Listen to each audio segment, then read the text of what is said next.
on the next topic.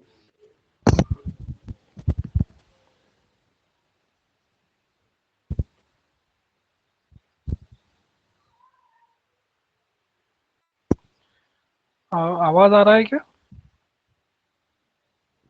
Sir आ रहा है। हाँ, साइड देखा है। ओके, प्लांट ग्रोथ रेगुलेटर्स भी देखे हैं, हार्मोन्स। उसके बाद advantage of agrochemic, advantage and disadvantages of the agro.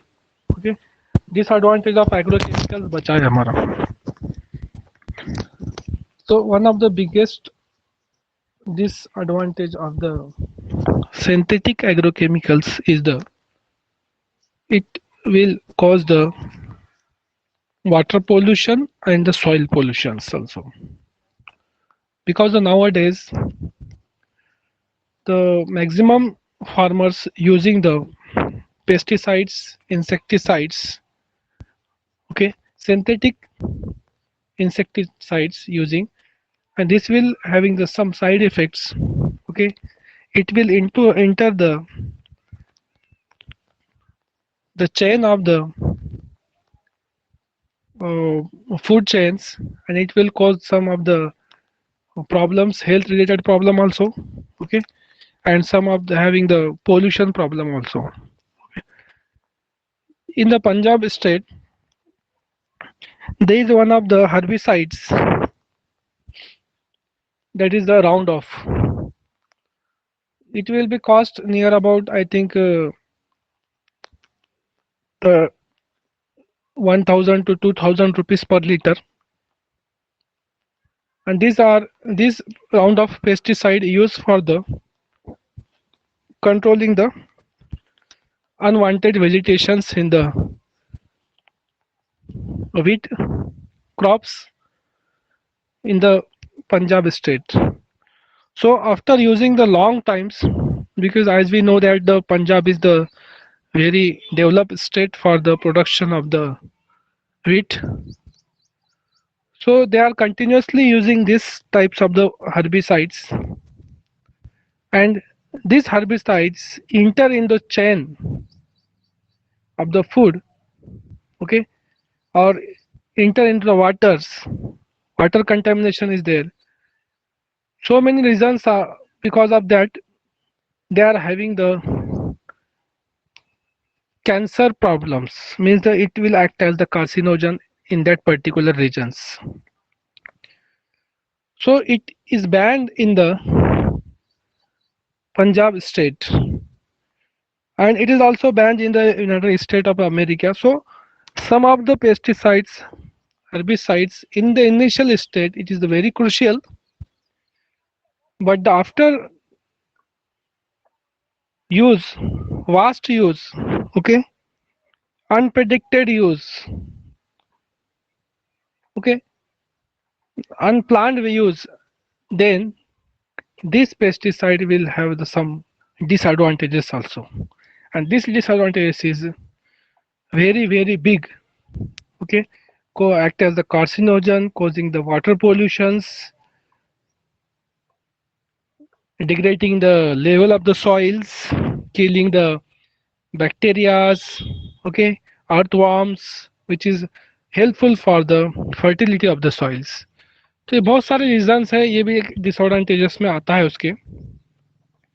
So agrochemical cause a number of the pollutions problems, though the spray drift on the surrounding areas, direct contaminations of the users, they can cause the cancer of those who are often exposed to the pesticides. Biomagnifications, they are to be used in the higher concentration which will each level in the food chain. If it is enter into the food chain, it will be directly affected the beneficiaries of that food, means the human beings. That's why there are a number of cancer cases are there in the Punjab state. Each village having the number of cases of the cancer patients. Each villages. Because these are the carcinogen. When it is enter into the body, the systems, it activates particular cells, and there is a multiplication of cells which result into the cancers. So bioaccumulations, they are permanently stored in the body tissues. They are able to restore pest, but it can kill other useful organism as well. Paste को तो खत्म करेगा, लेकिन paste के साथ में जो helpful है उसको भी खत्म करेगा. जैसा कि अभी देखिए शहद, हनी बीज. Honey bees are not affecting any plants.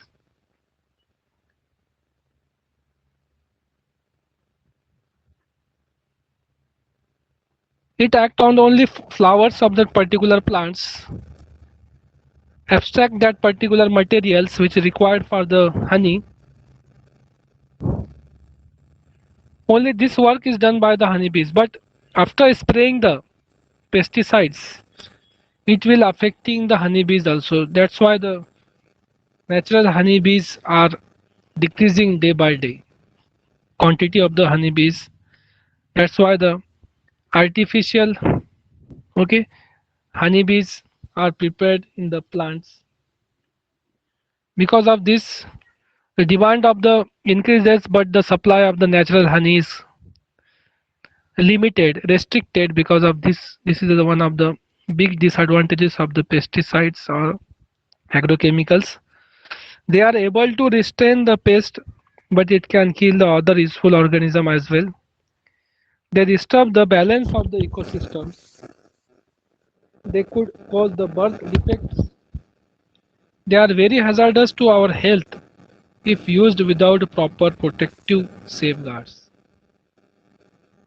Proper protective without safeguards, if you use or if you spray, then definitely it will affect the that employee which spray that particular pesticide to the plants.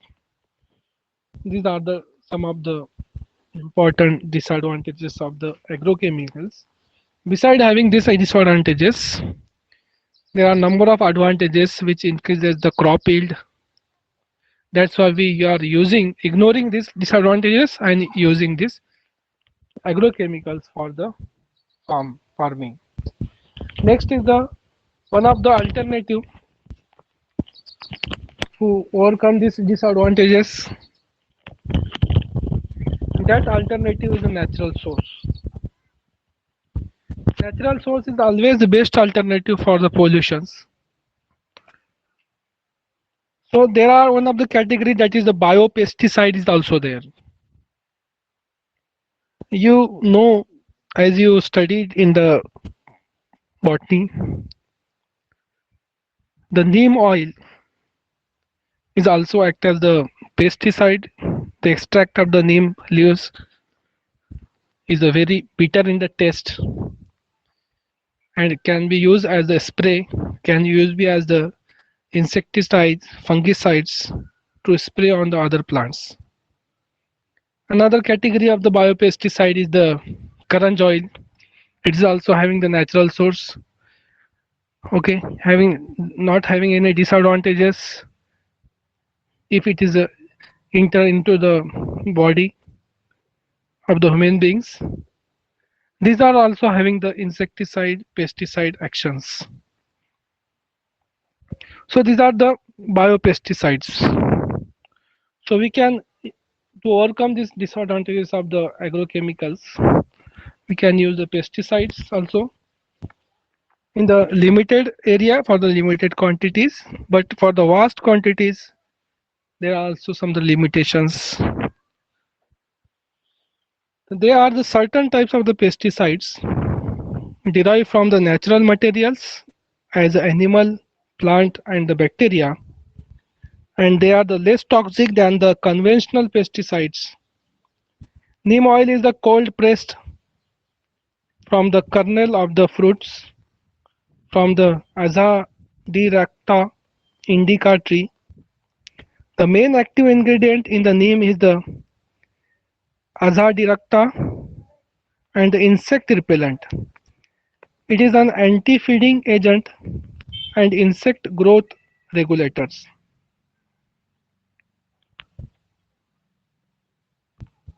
The neem acid possessing the pesticidal, insecticidal, herbicidal, fungicidal properties. So these are the most important properties neem acid possessing. Next is the Karanj oil. Karanj oil is extracted from the Karanja trees, and Karanj oil is used just like a neem oil, and it is the natural pest repellent having the similar insecticidal properties as a neem oil. And Karanj oil is active ingredient of the Karanjins. So these are the most important types of the pesticide we used. I also use these pesticides when there is a one types of disease on the cattle. Okay, it is also one of the spreading disease. Whole villages are affecting by this one of the disease in which there is an infection of the skin of the cattle is occurring, and this infection is contagious, spreading to the others. At that time, I personally use the neem oil and karanj oil paste for that particular cattle. So this is the because the cattle's having the tendency to the okay touching that particular parts. If you use the synthetic, then it will have definitely have some disadvantages, but it's the natural source. That's why it does not have any disadvantages if the cattle touches to that particular area of the infections. So these are the important biopesticides having the different and many advantages, and many farmers, many people using this in their day-to-day lives. Next is the synthesis of the indole 3 acetic acid. In the category of the hormonal secretions of the plants, one of the hormones having this indole 3 acetic acid. पता है आपको कि कौन से hormone जो हम जो hormones पढ़े हैं, ऑक्सिन, गिबरलिन, साइटोकाइनिन्स, ओके, तो ये सारे कैटेगरीज में से कौन से इसके अंदर इंडोल 3 एसिटिक एसिड आता है, मैंने बताया था लास्ट लेक्चर में।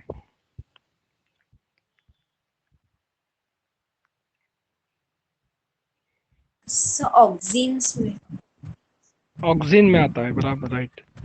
तो ये इसकी सिंथेसिस हम पढ़ने वाले हैं। अब ये देखिए नेचुरल सोर्स से सिक्रेट होता है, नेचुरली प्लांट बाय ओन इसको सिक्रेट करते हैं, ओके, और हेल्पफुल है वो प्लांट के इलोंगेशन में, सेल डिवीजन में, ग्रोथ एंड डेवलपमेंट के अंदर ये यूजफुल होता है indole 3 acetic acid.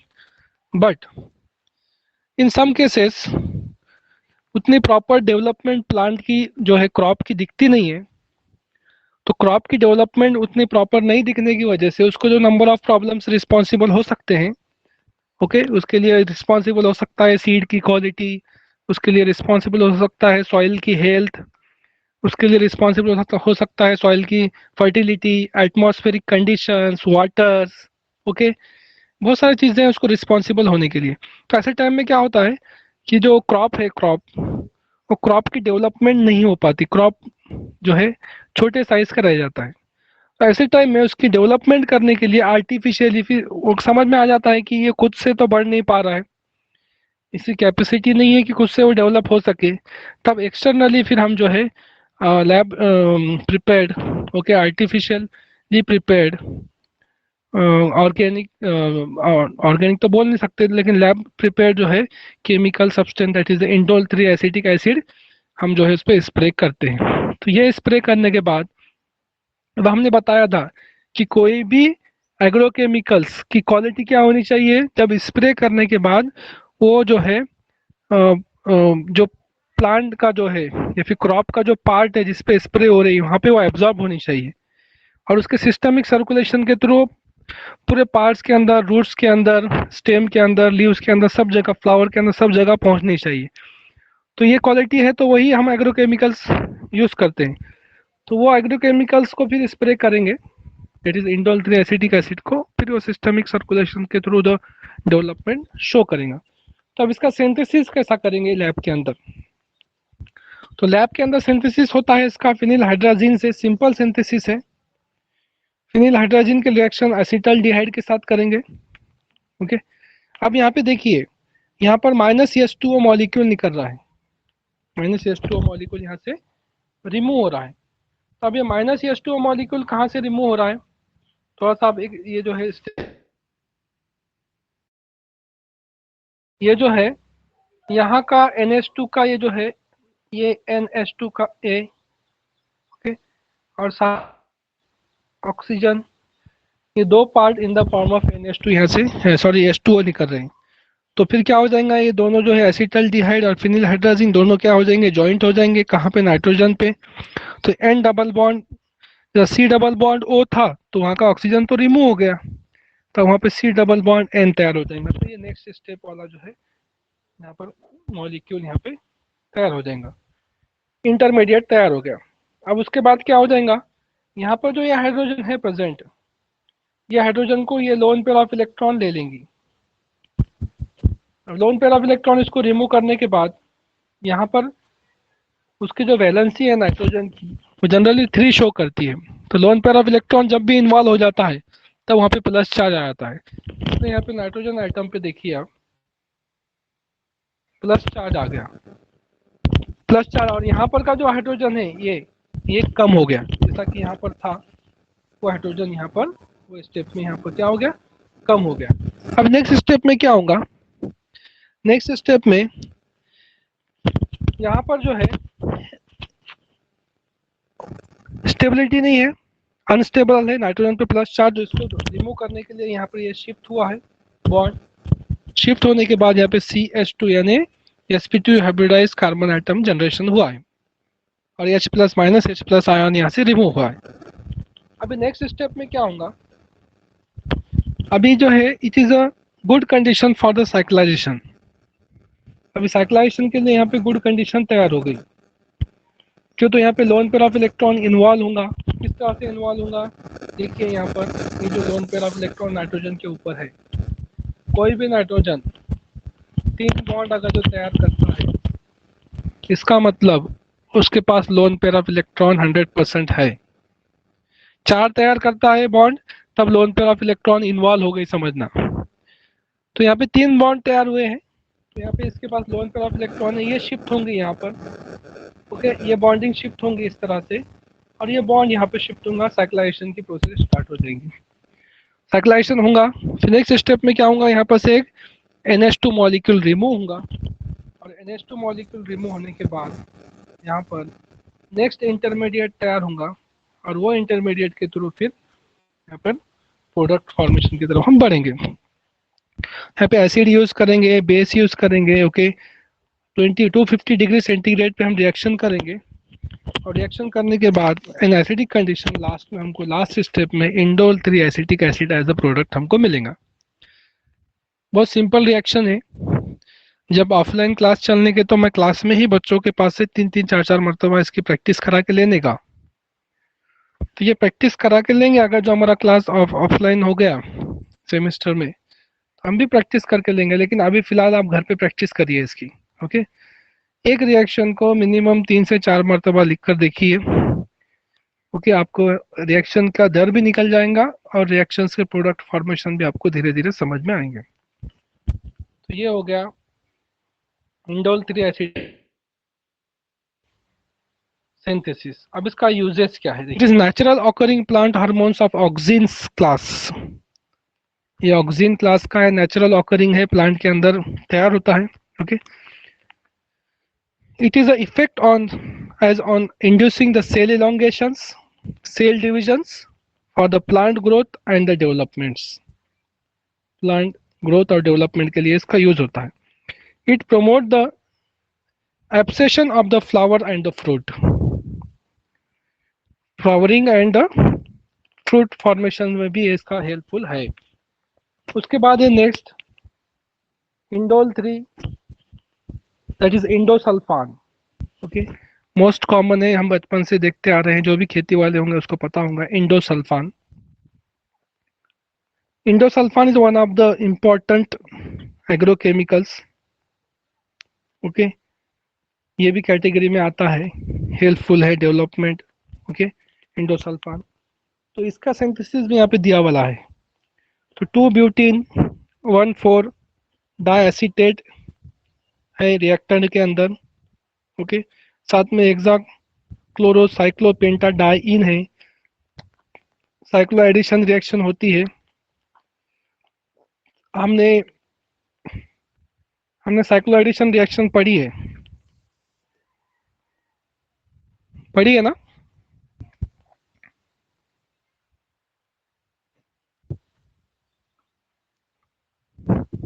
Hello,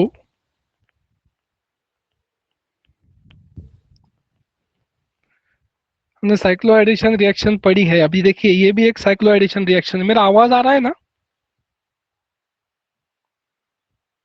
hello. हाँ सर, आ रहा हाँ है, हाँ, आता है सर। Okay okay okay. तो हमने साइक्लो एडिशन रिएक्शन पढ़ी है। देखिए, मैंने आपको बताया था साइक्लो एडिशन रिएक्शंस हमने वहां पे तो सेपरेटली पढ़ी थी। अब देखो यहाँ पर ये एग्जांपल के अंदर साइक्लो एडिशन रिएक्शन आ गई। अब मुझे बताइए कौन सी साइक्लो एडिशन रिएक्शन? दो तीन टाइप पढ़े थे हमने साइक्लो एडिशन रिएक्शंस के।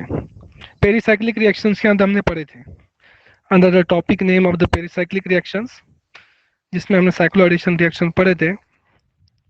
तो साइक्लिक एडिशन रिएक्शन में दो इंग्रेडिएंट है, कंबाइन होकर एक साइक्लिक रिंग बन रही है, 6 मेंबर रिंग्स।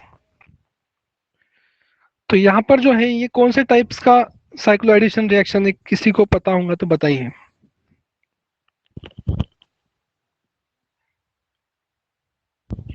ये रिएक्शन कौन से टाइप की साइक्लो एडिशन रिएक्शन है? मिल्स अंडर है sir. Yes, very nice. Deals alder reaction है, 4+2 वाली रिएक्शन है। ओके, तो ये 4+2 वाली रिएक्शन है, डील्स अल्डर टाइप्स रिएक्शन है। तो इसके अंदर क्या होगा? साइक्लाइजेशन होगा। साइक्लाइजेशन किस तरह से होगा?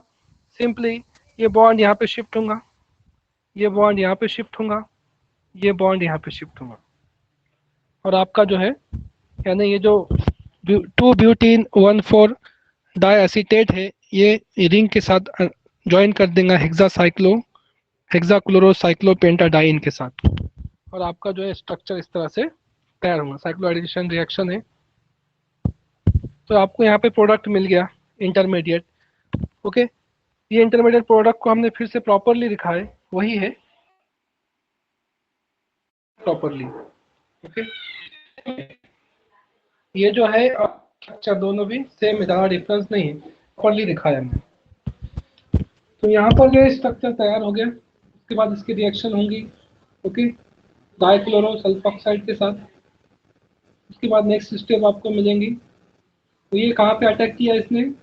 इसकी जो लोन पेयर है ऑक्सीजन की, ये जो लोन पेयर ऑक्सीजन की, ये यहाँ पे अटैक करेंगी। समझ में आया आपके? यहाँ पे इन्वॉल्वमेंट किसका है? ये ऑक्सीजन के ऊपर लोन पेयर है। अब ऑक्सीजन के पास लोन पेयर कब रहती है? जब ऑक्सीजन के पास दो बॉन्ड रहते हैं।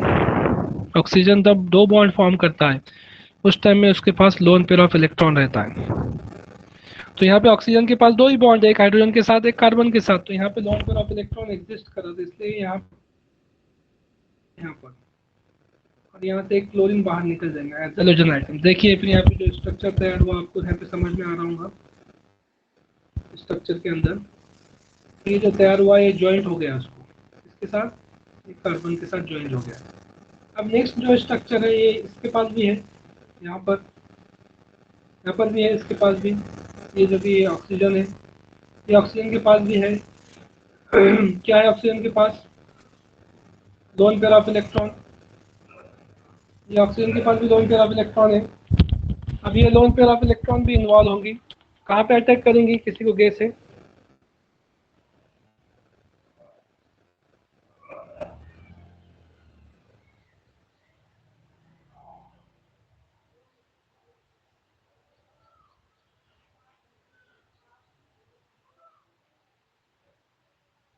ये भी क्या करेंगे, सल्फर पे अटैक करेंगी। ओके, और यहाँ से भी क्या होगा, एक हाइड्रोजन आइटम बाहर निकलेगा, Cl बाहर निकलेगा, तो ये ऑक्सीजन का और सल्फर का बॉन्ड तैयार हो जाएगा। देखिए ऑक्सीजन और ये सल्फर का बॉन्ड तैयार हो गया, यहाँ से हाइड्रोजन निकल गया। ये जो लास्टली फाइनली कंपाउंड तैयार हुआ, इसी को हम क्या बोलते हैं, इंडोसल्फान बोलते हैं। तो वेरी सिंपल रिएक्शन है। ओके, बहुत आसान रिएक्शन है। रिएक्शन की आप प्रैक्टिस करेंगे ना, तो आपको आसानी से पूरे रिएक्शन आ जाएंगे, कुछ भी उसमें डिफिकल्ट वैसा कुछ भी नहीं।